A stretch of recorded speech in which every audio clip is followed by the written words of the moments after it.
ہر عبادت سے برتر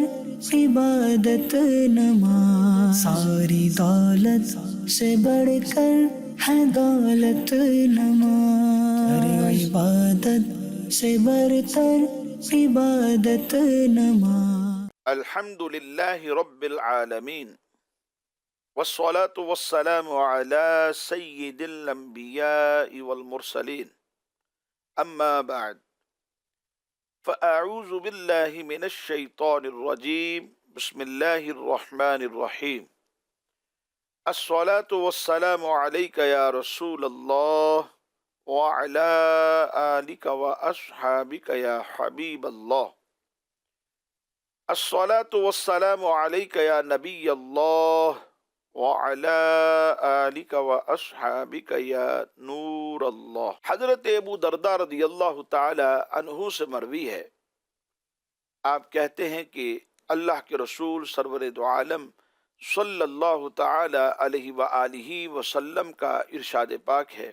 اکثروا من الصلاة علی یوم الجمعہ، کہ جمعۃ المبارک کے دن مجھ پر کثرت سے درود پاک پڑھا کرو، فَإِنَّهُ يَوْمٌ مَشْهُودٌ تَشْهَدُهُ الْمَلَائِكَةُ، کیونکہ یہ دن یوم مشہود ہے، اس میں فرشتے حاضر ہوتے ہیں۔ وَإِنَّ أَحَدًا لَن يُصَلِّيَ عَلَيَّ إِلَّا عُرِضَتْ عَلَيَّ صَلَاتُهُ حَتَّى يَفْرُغَ مِنْهَا، اور مجھ پر درود جو پڑھے گا پیش کیا جائے گا۔ حضرت ابو درداء رضی اللہ تعالی عنہ کہتے ہیں کہ میں نے یہ عرض کیا وبعد الموت، کیا آپ کے وصال ظاہری کے بعد بھی ایسا ہی ہوگا؟ تو نبی کریم صلی اللہ تعالی علیہ وآلہ وسلم نے ارشاد فرمایا، ان اللہ حرم علی الارض ان تأکل اجساد الانبیاء علیہم السلام، کہ بے شک اللہ تبارک و تعالی نے زمین پر انبیاء کرام علیہم السلام کے جسموں کو کھانا حرام کر دیا ہے۔ فنبی اللہ حی یرزق، تو اللہ کا نبی زندہ ہے، روزی دیا جاتا ہے۔ گویا فرما دیا گیا کہ ہاں میرے وصال ظاہری کے بعد بھی درود پڑھنے والے درود پڑھیں گے، اور ان کا جو درود ہے وہ مجھ پر پیش کیا جائے گا۔ صلو علی الحبیب صلی اللہ تعالی علی محمد صلی اللہ تعالی علیہ وسلم۔ پیارے پیارے اسلامی بھائیوں اور مدنی چینل کے ناظرین، یہ ہے پروگرام احکام نماز۔ سب سے پہلے بات کرتے ہیں ہم فضائل کی، پھر اس کے بعد چند ایک احکام نماز مختلف موضوعات پر شامل کیے جاتے ہیں، اور بالکل اس پروگرام اس سلسلے کے آخر میں چند ایک ریکارڈڈ سوالات بھی شامل سلسلہ کیے جاتے ہیں۔ تو حصول ثواب کی خاطر بیان سننے سے پہلے اچھی اچھی نیتیں بھی فرما لیجئے کہ فرمان مصطفیٰ صلی اللہ تعالی علیہ وآلہ وسلم ہے، نیت المؤمن خیر من عملہ، مومن کی نیت اس کے عمل سے بہتر ہے۔ ناظرین، سورہ بقرہ پہلا سپارہ آیت نمبر ہے 45۔ اللہ کریم ارشاد فرماتا ہے، وَاسْتَعِینُوا بِالصَّبْرِ وَالصَّلَاةِ وَإِنَّهَا لَكَبِيرَةٌ إِلَّا عَلَى الْخَاشِعِينَ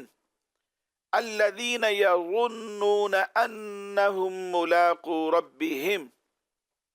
وَأَنَّهُمْ إِلَيْهِ رَاجِعُونَ، اور صبر اور نماز سے مدد چاہو، اور بے شک نماز ضرور بھاری ہے مگر ان پر کہ جو دل سے میری طرف جھکتے ہیں۔ وَإِنَّهَا لَكَبِيرَةٌ إِلَّا عَلَى الْخَاشِعِينَ، پھر اس کے بعد فرمایا جنہیں یقین ہے کہ انہیں اپنے رب سے ملنا ہے، اور اسی کی طرف پھرنا ہے۔ مفسرین نے اس آیت کی ایک تفسیر تو یہ بیان کی کہ اس سے پہلی آیات بینات میں بنی اسرائیل کو حضور سید المرسلین صلی اللہ تعالی علیہ وآلہ وسلم پر ایمان لانے اور آپ کی شریعت پر عمل کرنے، سرداری کو ترک کرنے اور منصب اور مال کی محبت دل سے نکال دینے کا حکم دیا گیا ہے۔ گویا اس آیت میں یہ ان کو بیان کیا گیا ہے کہ نبی علیہ السلام پر ایمان لے آؤ، آپ جو شریعت لے کر آئے ہیں اس شریعت پر عمل بھی کرو، جو سرداریاں تم لے کر بیٹھے ہو ان سرداریوں کو اب ترک کر دو، چھوڑ دو، جو منصب تمہارے پاس ہے یا جو تمہارے پاس مال و دولت موجود ہے اس کی محبت اپنے ان دلوں سے جو پہلو میں دھڑک رہے ہیں وہ تم نکال دو، وہ محبت ختم ہو جانی چاہیے۔ اور اس آیت میں ان سے فرمایا گیا کہ اے بنی اسرائیل، اپنے نفس کو لذتوں سے روکنے کے لیے صبر سے مدد چاہو، صبر کر لو، لذتوں کو چھوڑ دو، اور اگر صبر کے ساتھ ساتھ نماز سے بھی مدد حاصل کرو تو سرداری اور منصب و مال کی محبت دل سے نکالنا تمہارے لیے آسان ہو جائے گا۔ یعنی صبر کا جب ذکر ہو گیا تھا تو نماز کے ذکر کی کیا ضرورت؟ یقیناً کہ جب دونوں کو ذکر کیا گیا ہے تو دونوں کی ضرورت اپنی اپنی جگہ پر ہے۔ صبر کا حکم تو دے دیا گیا، اب اس صبر پر معاونت جو ہے وہ زیادہ کما حق ہو اگر حاصل کرنا چاہیں تو وہ نماز کے ذریعے سے مل سکتی ہے۔ عاجزی آئے گی، انکساری بندے کے اندر پیدا ہو جائے گی، اللہ کی محبت دل میں پیدا ہوگی، دنیا داری، دنیا کے مال کی، دولت کی محبت، منصب و جاہ کی محبت یہ تمہارے دلوں سے نکل جائے گی اور صبر کرنا تمہارے لیے آسان ہو جائے گا۔ اور فرما دیا گیا کہ بے شک نماز جو ہے وہ بھاری ہے، البتہ ان لوگوں پر بھاری نہیں ہے جن کے دل اللہ تبارک و تعالی کی طرف جھکتے ہیں۔ اور دوسری تفسیر مفسرین نے اس کی یہ بیان کی کہ گویا اس میں فرمایا گیا کہ اے مسلمانوں، تم اللہ کی رضا کے حصول اور اپنی حاجتوں کی تکمیل میں صبر اور نماز سے مدد چاہو۔ یعنی اللہ رب العزت کی جو رضا ہے اس کو حاصل اگر کرنا ہے اور جو حاجات ہماری ہوتی ہیں ہم ان حاجات کی تکمیل بھی چاہتے ہیں کہ جناب وہ جو میرے دل میں ہے پورا ہو جائے، تو اب اگر ان کی تکمیل کی ضرورت ہے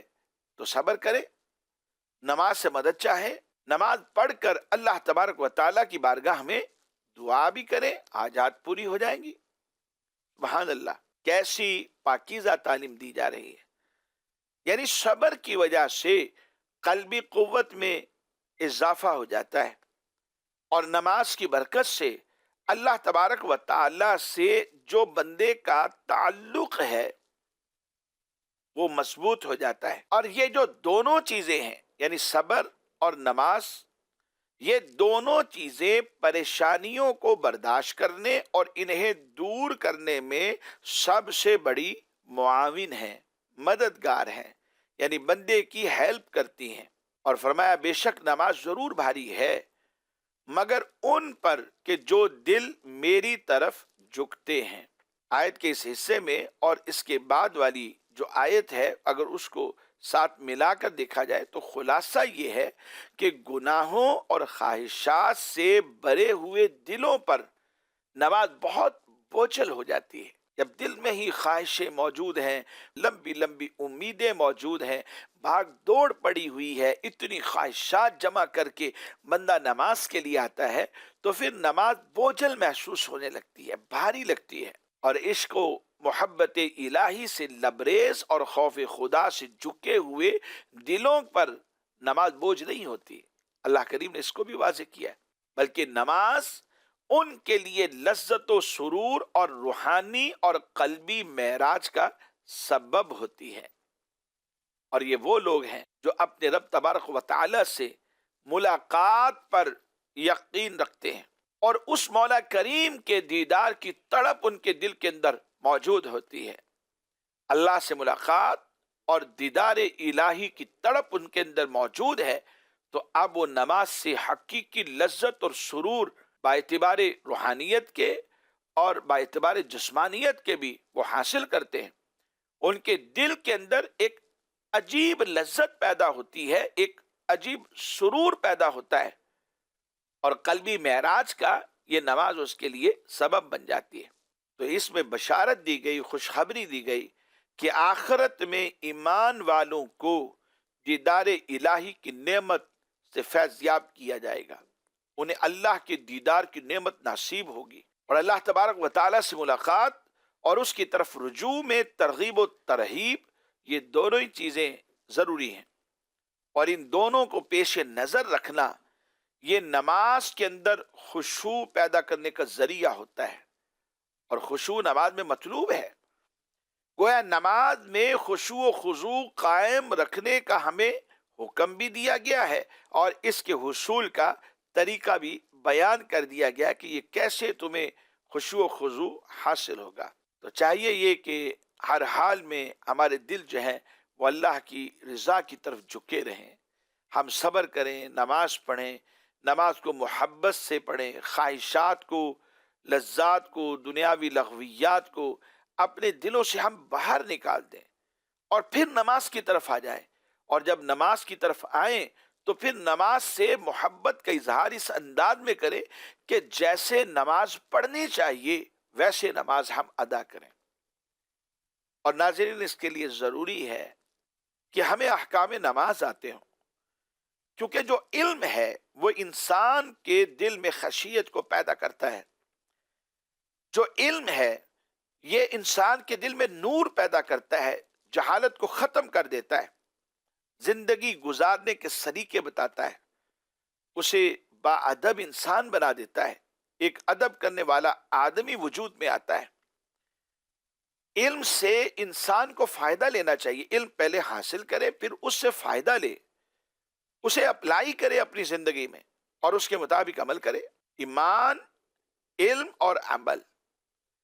ایمان اس کے بعد موجود ہے، اور علم حاصل کیا کہ مجھے زندگی کیسے گزارنی ہے، پھر عمل کیا. تو ایمان اور عمل دو چیزیں جب اس کے پاس آ جائیں گی تو دنیا میں بھی کامیابی ہوگی اور آخرت میں بھی ناکام نہیں ہوگا. جی ہاں ناظرین، تو آئیے چند ایک احکام نماز آپ کے گوش گزار کرتے ہیں. کیا بیماری کے سبب سے جمعہ کی فرضیت جو ہے وہ ساقط ہو جاتی ہے، ختم ہو جاتی ہے؟ بندہ بیمار ہے، بخار چڑھا ہوا ہے، کھانسی ہے ہلکی پھلکی، زکام آ گیا، سر میں درد ہے، یا ٹانگ میں ہلکی سی درد محسوس ہو رہی ہے، یا بہت زیادہ بیمار ہو گیا، تو کیا بیماری کے سبب سے جمعہ کی فرضیت جو ہے وہ انسان پر سے ساقط ہو جاتی ہے؟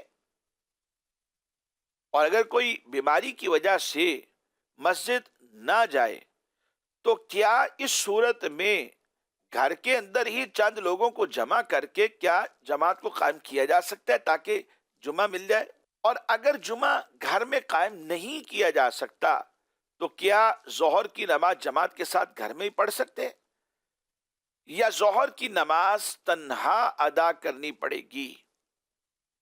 یہ چند ایک چیزیں ہیں، آئیے ان کے بارے میں چند ایک گزارشات شرعی حوالے سے آپ کی گوش گزار کرتا ہوں. سب سے پہلے تو یہ بات ذہن میں ہونی چاہیے کہ مطلقاً بیماری کے سبب نماز جمعہ کی فرضیت ساقط نہیں ہوتی، بلکہ بیماری کے سبب سے جمعہ کی فرضیت ساقط ہونے یا نہ ہونے میں ہمارے فقہاء نے تفصیل کو بیان کیا ہے،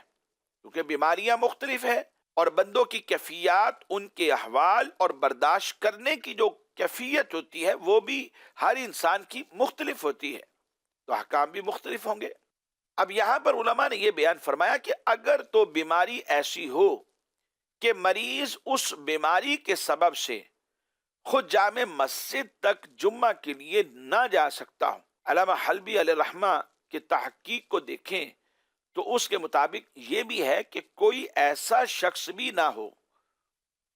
کہ اسے اٹھا کر یا ویل چیئر وغیرہ کے ذریعے سے جمعہ کے لیے مسجد تک لے جائے. اس کے بعد وہ بندہ موجود نہیں، خود تو یہ چل نہیں سکتا، اور ایسا بندہ بھی موجود نہیں ہے، خواہ وہ بیٹا ہو، بھائی ہو، والد ہو، گھر میں چچا یا ماموں، کوئی بھی ایسا شخص کہ جو اسے ویل چیئر پر یا اٹھا کر بھی مسجد تک نہیں لے جا سکتا،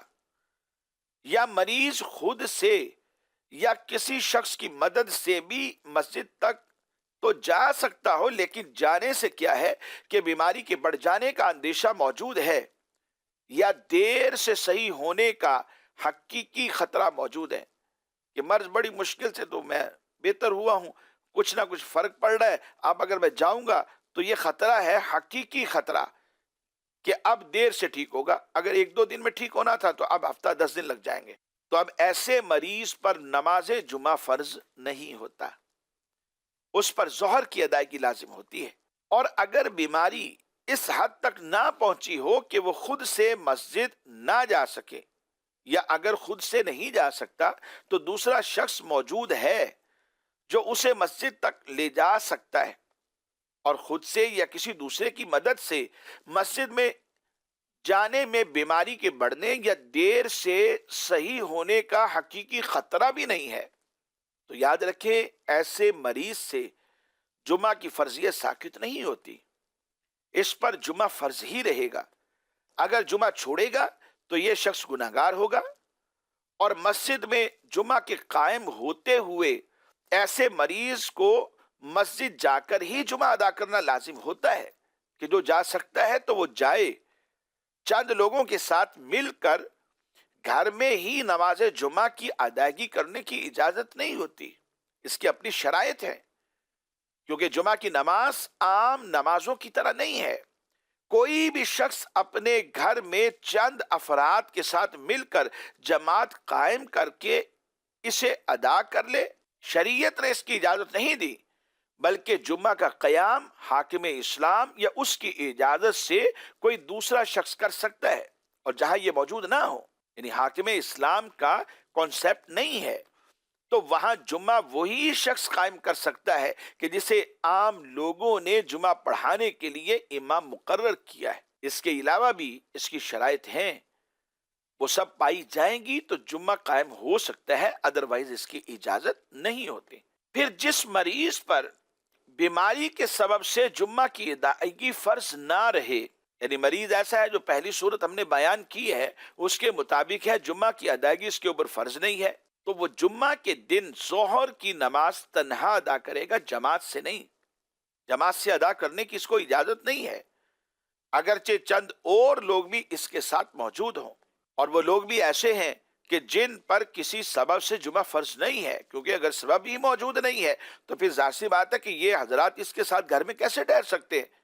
یہ اپنے طور پر جا کر جمعہ پڑھیں گے، کیونکہ جمعہ والے دن شہر میں نماز جمعہ سے پہلے یا جمعہ کے بعد ظہر کی نماز جماعت سے پڑھنا یہ مکروہ تحریمی، ناجائز اور گناہ ہے، اور جس شخص پر کسی سبب سے، کسی وجہ سے، کوئی شرعی وجہ سے جمعہ فرض نہ ہو، تو علماء نے لکھا کہ اس کے لیے مستحب عمل یہ ہے کہ نماز جمعہ ہو جانے کے بعد ظہر کی نماز یہ ادا کر لے، نماز جمعہ ہو جانے سے پہلے ظہر ادا کر لینا یہ مکروہ تنزیہی اور ناپسندیدہ عمل ہے۔ اس لیے جب مسجد کے اندر نماز جمعہ کی ادائیگی ہو جائے تو یہ مریض شخص کہ جس کی کیفیت ایسی ہے کہ جمعہ کی فرضیت اس کے اوپر سے ساقط ہو چکی ہے، تو اب یہ اپنے گھر کے اندر ظہر کی نماز کی ادائیگی کر سکتا ہے۔ اور مزید ایک اور سوال شامل پروگرام کرتے ہیں کہ جمعہ و عیدین کے دونوں خطبوں کے درمیان کتنی دیر بیٹھنا چاہیے؟ علماء نے لکھا کہ جمعہ اور عیدین کے جو دونوں خطبے ہوتے ہیں ان کے درمیان 3 آیات کی مقدار بیٹھنا یہ سنت ہے۔ مدنی چینل کے ناظرین، آئیے آج کے اس پروگرام میں چند ایک ریکارڈڈ سوالات بھی ہم شامل سلسلہ کرتے ہیں۔ جس سوال چلائیے۔ میرا آپ سے یہ سوال ہے کہ کیا قیامت جمعے کے روز قائم ہوگی؟ جی ہاں، قیامت کے قائم ہونے کے حوالے سے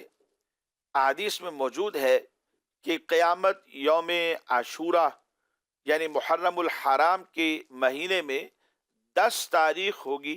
اور اس 10 تاریخ میں دن جو ہے وہ جمعۃ المبارک کا دن ہوگا جب یہ قائم ہوگی۔ صحیح مسلم شریف کی ایک حدیث مبارک ہے، حضرت سیدنا ابو ہریرہ رضی اللہ تعالی عنہ اس حدیث مبارک کے راوی ہیں۔ انہوں نے کہا کہ نبی پاک صلی اللہ تعالی علیہ وآلہ وسلم نے یہ بات ارشاد فرمائی تھی کہ بہتر دن کہ آفتاب نے اس پر طلوع کیا جمعہ کا دن ہے، اور اسی دن میں حضرت آدم علی نبینا وعلیہ الصلاۃ والسلام پیدا کیے گئے، اور اسی دن میں جنت میں داخل کیے گئے، اور اسی میں جنت سے اترنے کا انہیں حکم دیا گیا اور آپ زمین پر تشریف لے آئے، اور پھر آخر میں فرمایا قیامت جمعہ کے ہی دن میں قائم ہوگی، وَلَا تَقُومُ السَّاعَةُ إِلَّا فِي يَوْمِ الْجُمُعَةِ، تو قیامت جو ہے جمعہ کے دن میں قائم ہوگی۔ یہ سوال چلائیے۔ میرا نام محمد کاشف عطاری ہے، میں فیصل آباد کا رہائشی ہوں۔ میرا آپ سے سوال یہ ہے، کیا جمعے کے دن غسل کرنا واجب ہے یا نہیں؟ اس حوالے سے میری رہنمائی فرما دیں۔ سب سے پہلے تو یہ بات ذہن میں ہونی چاہیے کہ ہم سب مسلمانوں کو نماز جمعہ کے لیے پابندی کے ساتھ غسل کرنا چاہیے۔ اس کی جو ترغیب ہے وہ کثیر احادیث مبارکہ کے اندر اگر آپ مطالعہ کریں تو موجود ہے۔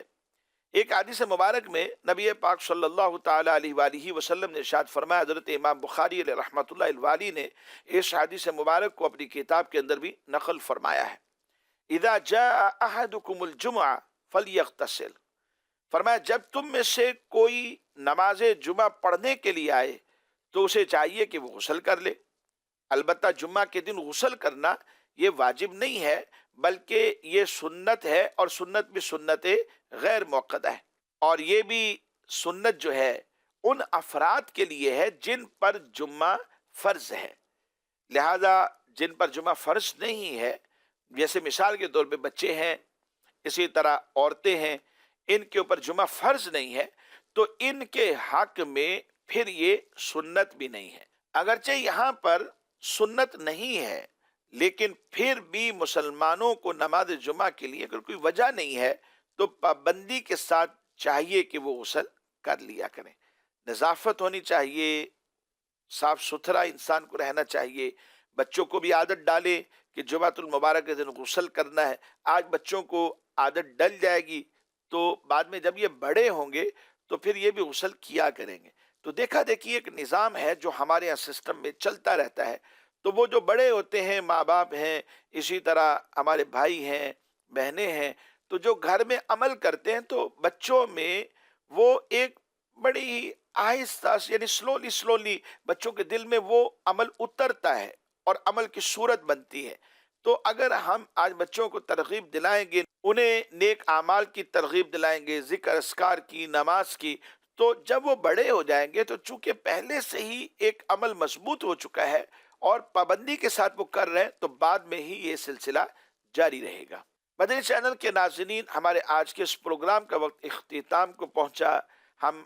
دعا کرتے ہیں کہ اللہ کریم ہم سب کو ان احکام دینیہ پر، احکام نماز پر عمل کرنے کی بھی توفیق عطا فرمائے۔ آمین بجاہ النبی الامین صلی اللہ تعالی علیہ وآلہ وصحبہ وبارک وسلم۔ ہر عبادت سے برتر عبادت نماز، ساری دولت سے بڑھ کر ہے دولت نماز، ہر عبادت سے برتر عبادت نماز۔